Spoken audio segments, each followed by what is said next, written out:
विद्यार्थियों नमस्कार। आज हम आयकर अधिनियम 1961 के तहत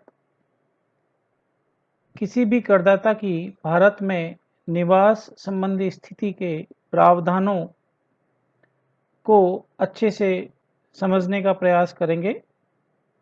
जैसा कि आप जानते हैं, किसी करदाता की गत वर्ष की कुल आय पर निर्धारित दरों से आयकर वसूल किया जाता है, तो करदाता की यह कुल आय का क्षेत्र आयकर अधिनियम धारा 5 के अनुसार गत वर्ष में उस करदाता की भारत में निवास की स्थिति पर निर्भर करता है।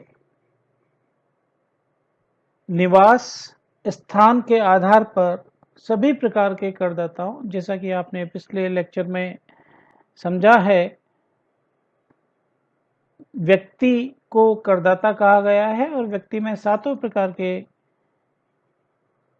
व्यक्ति शामिल होते हैं। निवास स्थान के आधार पर इन सभी प्रकार के करदाताओं को प्रमुख रूप से 2 भागों में बांटा गया है: निवासी रेजिडेंट ऑफ इंडिया तथा दूसरा अनिवासी नॉन रेजिडेंट।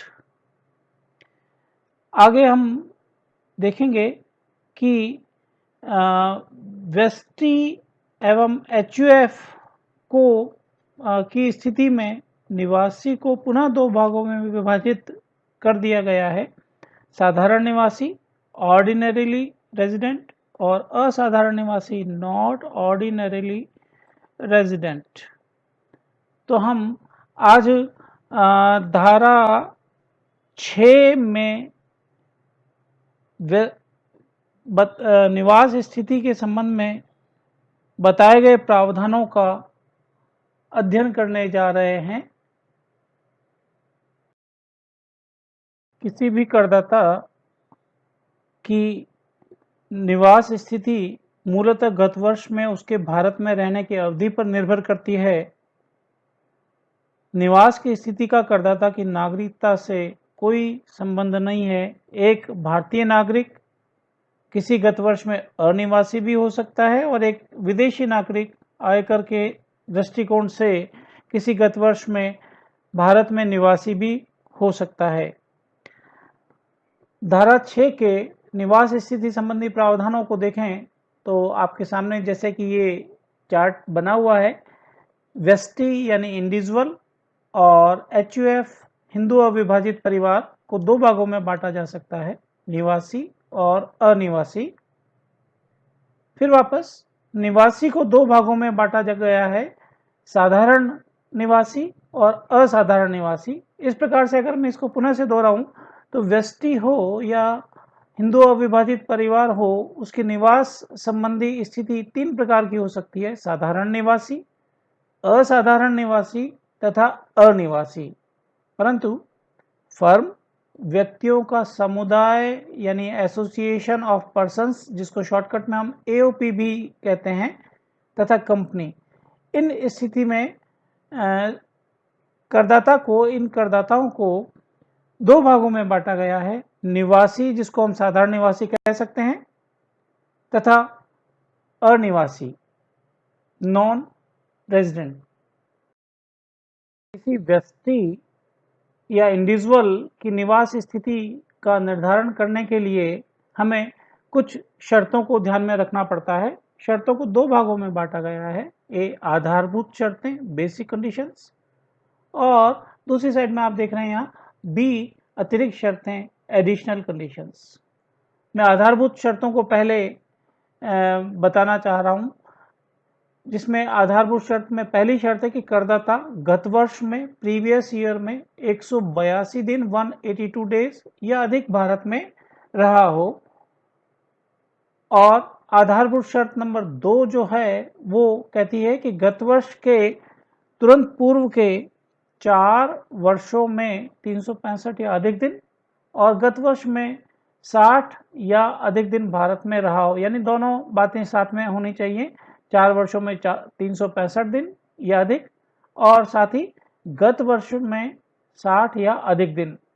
परंतु यहाँ पर जो ये आप देख रहे हैं गत वर्ष में 60 या अधिक दिन, इसके लिए कुछ अपवाद हैं। ये 3 अपवाद, अगर कोई प्रश्न हम जब पढ़ते हैं तो देखेंगे कि अगर ये इन तीनों में से कोई अपवाद लागू होता है तो यहाँ पर गत वर्ष में 60 के स्थान पर 182 दिन पढ़ा जाएगा। तो ये शर्त यूं हो जाएगी, गत वर्ष के तुरंत पूर्व के 4 वर्षों में 365 या अधिक दिन, और गत वर्ष में अपवाद लागू होने पर 182 या अधिक दिन भारत में रहा हो। अपवाद 3 स्थितियों में हो सकता है कि भारतीय नागरिक है जो कि भारतीय जहाज के कर्मचारी के रूप में गत वर्ष में भारत से बाहर रवाना होता है। दूसरा, ऐसा भारतीय नागरिक जो भारत से बाहर गत वर्ष में नौकरी करने हेतु जाता है। या तीसरी स्थिति, जबकि भारतीय मूल का व्यक्ति या भारतीय नागरिक जो मूलतः भारत के बाहर रहता है और गत वर्ष में भारत में भ्रमण विजिट के लिए आता है। तो ऐसी स्थिति में आधारभूत शर्त नंबर 2 में 60 के स्थान पर 182 दिन पढ़े जाएंगे। इसी प्रकार से 2 अतिरिक्त शर्तें भी हैं। पहली शर्त, गत वर्ष के तुरंत पूर्व के 10 वर्षों में कम से कम 2 वर्ष भारत में निवासी रहा हो। निवासी रहा हो का मतलब उसने, ये जो 2 आधारभूत शर्तें आप इधर देख रहे हैं, इन दोनों में से कोई एक या दोनों शर्त पूरी की हो। इसी प्रकार अतिरिक्त शर्त दूसरी और है, वो ये कहती है कि करदाता गत वर्ष के तुरंत पूर्व के 7 वर्षों में 730 दिन या अधिक भारत में रहा हो। यहाँ पे कुछ बातें ध्यान में रखने योग्य है कि जब हम दिनों की गणना करते हैं तो वो भारत में किसी भी स्थान पर रह सकता है, स्थान बदल बदल के रह सकता है, विदेश से भारत कई बार आया हुआ हो सकता है, परंतु हमें कुल मिला के उसे उसके गत वर्ष में भारत में रहे दिनों की गणना करनी पड़ेगी। यदि करदाता स्वयं को असाधारण निवासी मानता है तो उसे सिद्ध करने का अधिकार उस करदाता का स्वयं का ही होगा। जहां तक दिनों की गणना की बात है, प्रायः 24 घंटे का एक दिन माना जाता है अधिनियम में, परंतु अगर घंटों को स्पष्ट नहीं किया गया है प्रश्न में, तो ऐसी स्थिति में करदाता के भारत में आने का दिन और भारत छोड़कर जाने का दिन, दोनों को भारत में रहे दिनों की गणना में शामिल कर लिया जाएगा। यहीं पर जब हम अपवाद नंबर 3 की बात कर रहे थे तो भारतीय मूल के व्यष्टि से आशय यहाँ पर ऐसे व्यष्टि से है उसका मूल भारतीय मूल मान लिया जाएगा यदि उसका स्वयं का, उसके माता पिता में से किसी एक का, अथवा उसके दादा दादी या नाना नानी में से किसी एक का भी जन्म अविभाजित भारत में हुआ हो। तो ये हैं 2 आधारभूत शर्तें और अतिरिक्त शर्तें। अब हम देखें कि इन शर्तों की कैसे पूर्ति करे एक व्यष्टि, जिससे कि वो साधारण या असाधारण या अनिवासी भारत में कहला जाएगा। साधारण निवासी की बात करें तो निवासी होने के लिए ये बात अत्यंत आवश्यक है कि उपरोक्त वर्णित दोनों आधारभूत शर्तों में से कम एक शर्त करदाता जरूर पूरी करे, चाहे दोनों करे या दोनों में से कोई एक पूरी करे। साथ ही दोनों में से एक आधारभूत शर्त के साथ ही उसे दोनों ही अतिरिक्त शर्तों की पूर्ति करना अनिवार्य है। तो आधारभूत शर्तों में से दोनों में से कोई एक और दोनों अतिरिक्त शर्तें पूरी करने पर व्यष्टि साधारण निवासी कहलाएगा।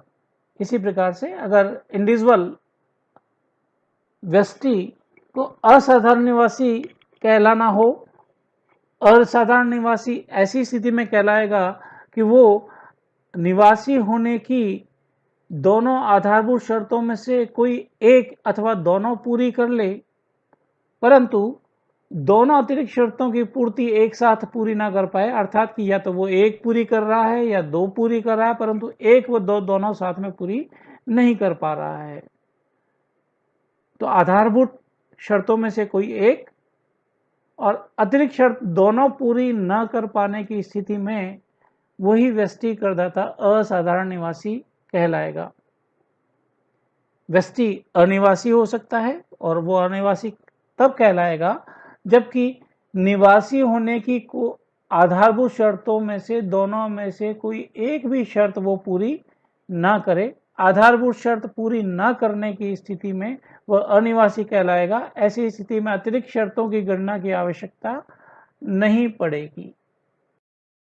आयकर अधिनियम 1961 की धारा 6 के निवास स्थिति का निर्धारण करने संबंधी प्रावधानों के अनुसार ठीक व्यष्टि करदाता के समान ही हिंदू अविभाजित परिवार, हिंदू अनडिवाइडेड फैमिली या HUF के लिए भी शर्तों को दो भागों में बांटा जा सकता है।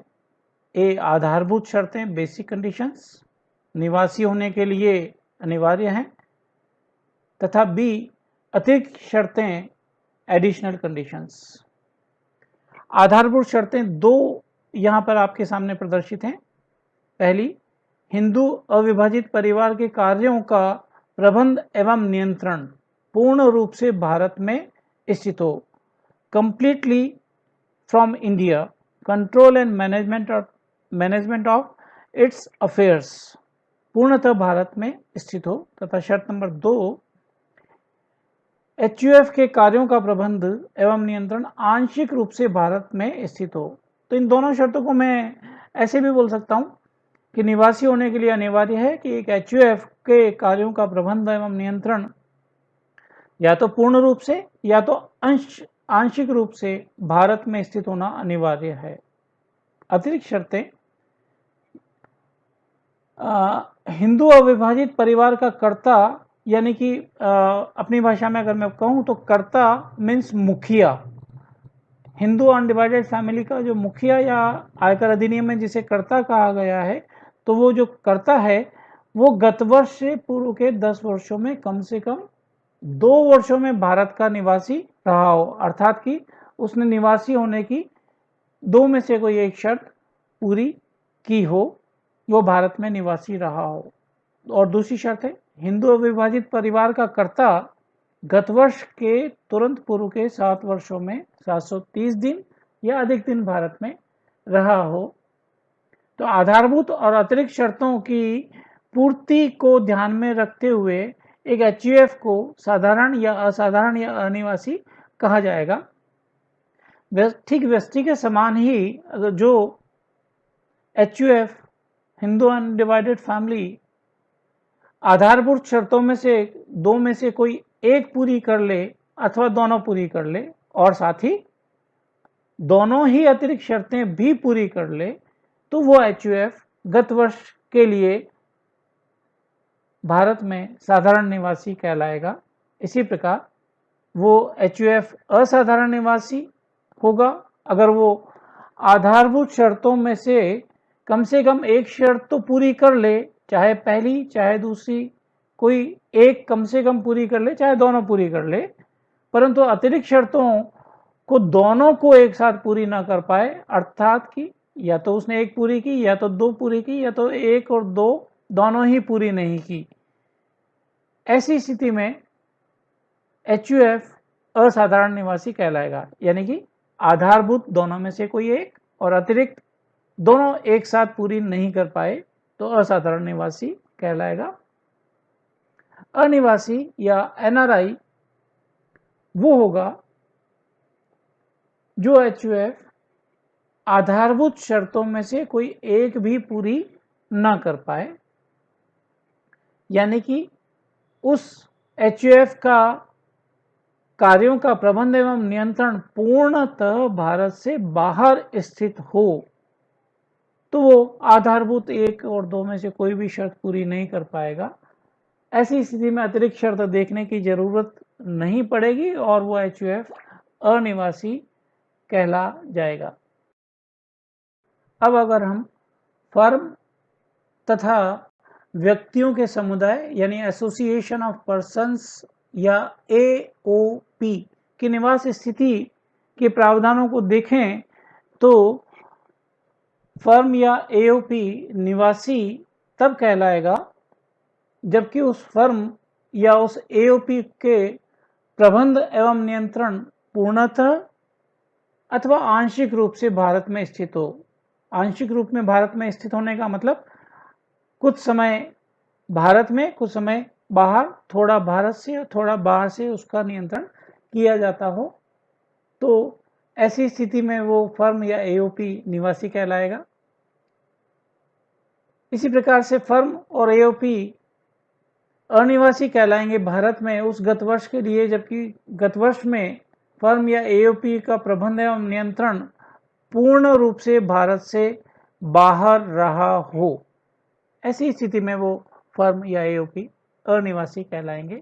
यहाँ ध्यान ये रखने की बात है कि जहाँ व्यष्टि तथा एचयूएफ में असाधारण निवासी की स्थिति हो सकती थी, फर्म एवं व्यक्तियों के समुदाय और आगे कंपनी की स्थिति में भी ये असाधारण निवासी नहीं होते, यानी कि फर्म, एओपी और कंपनी या तो निवासी होंगे या तो अनिवासी होंगे, ये असाधारण निवासी नहीं होते।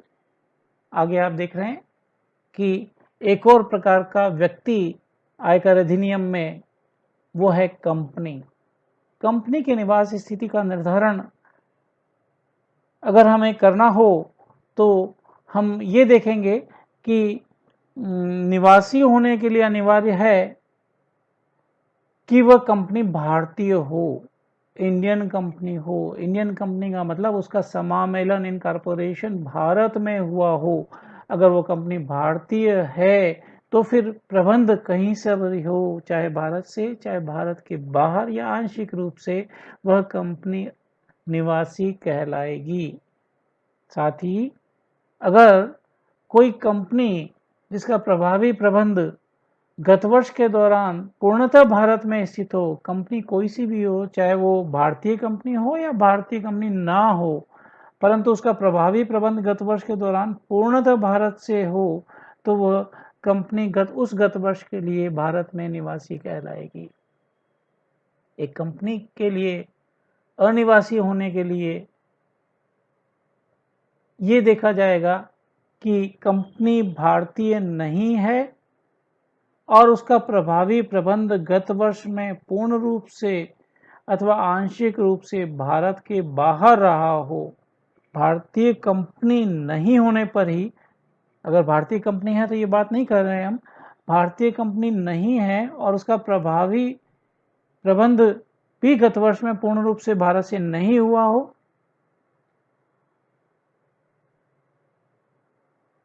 वो पूर्ण रूप से अथवा आंशिक रूप से भारत से बाहर से हुआ हो, तो वह कंपनी अनिवासी कहला जाएगी। जैसा अभी ऊपर हमने देखा है, कंपनी भी असाधारण निवासी नहीं होती है। तो इन प्रावधानों को ध्यान में रखते हुए प्रश्न में दिए गए व्यक्ति, जो भी व्यक्ति हो, चाहे वो एचयूएफ हो, फर्म हो, एओपी हो, कंपनी हो, जिसका भी प्रश्न हो, उसकी निवास स्थिति को हम ध्यान में रखेंगे, क्योंकि इस निवास स्थिति के आधार पर ही उसके साधारण, असाधारण या अनिवासी होने के आधार पर ही धारा 5 के अनुसार करदाता की गत वर्ष की कुल आय का क्षेत्र भी निर्धारित किया जाता है। उसमें ये देखा जाएगा कि कौन सी आय इस स्थिति में शामिल करें और इस स्थिति में शामिल ना करें। तो निवास स्थिति के प्रावधानों को ध्यान में रखकर हमें उसकी सबसे पहले निवास की स्थिति जान लेनी चाहिए। धन्यवाद।